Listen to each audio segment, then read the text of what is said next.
Hello good morning guys. അങ്ങനെ പതിവ് പോലെ തന്നെ രാവിലെ തന്നെ ഫ്ലാറ്റ് 8 എണ്ണയുടെ എടുക്കാമെന്ന് വിചാരിക്കുന്നു. അങ്ങനെ ഒരു ഗ്ലാസ് ചിയാസിലിട്ട വെള്ളം കുടിച്ചു. ഒരു ഗ്ലാസ് അല്ല, ഒരു കപ്പ്. അതിനുശേഷം ഒരു പുഴുങ്ങിയപ്പഴവും ഒരു മുട്ടയാണ് കേട്ടോ കഴിച്ചത്. ഒരു 8 മണിയായപ്പോഴാണ് കഴിച്ചത്. എന്നിട്ട് വന്ന പാടെ തന്നെ വെള്ളമാണ് കുടിക്കുന്നത്. അതിനുശേഷം പഴം കഴിച്ചു. അതിനുശേഷം ബിസ്ക്കറ്റ് കഴിച്ചു, 2 ബിസ്ക്കറ്റ്. അതിനുശേഷം മെയിൻ ബ്രേക്ക്ഫാസ്റ്റ് ഇപ്പോഴാണ് കഴിക്കുന്നത്. ബ്രെഡും ചിക്കൻ പെരട്ടും ആയിരുന്നു കേട്ടോ.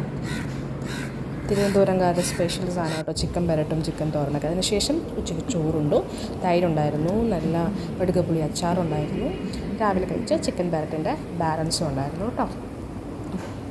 നല്ല ടേസ്റ്റായിരുന്നു കേട്ടോ. അച്ചാർ നല്ല ടേസ്റ്റാണ്. എനിക്ക് ഭയങ്കര ഇഷ്ടമാണ് അച്ചാർ ഒക്കെ, ഭയങ്കര ഇഷ്ടമാണ്. മാങ്ങച്ചാർ, നാരങ്ങ, അതൊക്കെ ഭയങ്കര ഇഷ്ടമാണ്. അങ്ങനെ ചിക്കനും തൈരും അച്ചാറും കൂടി പിടിപിടിച്ചു. അതിനുശേഷം ഞാൻ ഫ്രിഡ്ജിൽ നോക്കിയപ്പോൾ എനിക്ക് വിശന്നപ്പോൾ ഫ്രിഡ്ജിൽ നോക്കിയപ്പോൾ എന്താ ഉള്ളതെന്ന് നോക്കാൻ വേണ്ടി നോക്കിയപ്പോൾ ഫ്രഞ്ച് ഫ്രൈസ് ഇരിക്കുന്നുണ്ട് കേട്ടോ. ഫ്രഞ്ച് ഫ്രൈസ് ഞാൻ എന്ത് ചെയ്തു, എയർ ഫ്രയറിലിട്ട് ജസ്റ്റ് ഒന്ന് ഫ്രൈ ചെയ്ത് അത് സെറ്റ് ചെയ്തിട്ട് ഫ്രൈ ചെയ്തെടുത്തു.